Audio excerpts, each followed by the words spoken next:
Белият равнец при дестилация става син.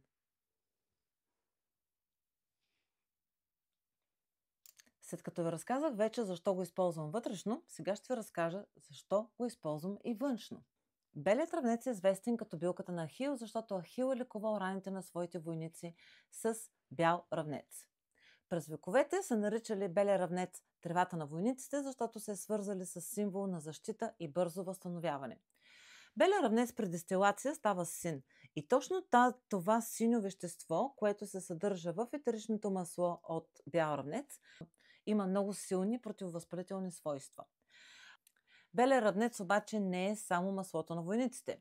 В Китай и в Европа обаче белият равнец има друга слава. Известно е като билката на жените, защото има способността да контролира и облегчава месечния цикъл, тогава когато имаме обилно кръвотечение, болки, спазми в областта ниско на корема. Може да се приема вътрешно, може да се приема и локално, като се нанася върху болезнените участъци. Така че, до момента какво имаме?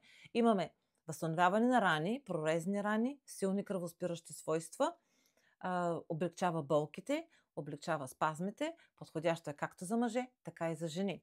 И така, следващата ви логична стъпка е да се свържете с мен и да ме попитате как и откъде се здобиете с това масло. Моята работа е да ви науча как да го използвате.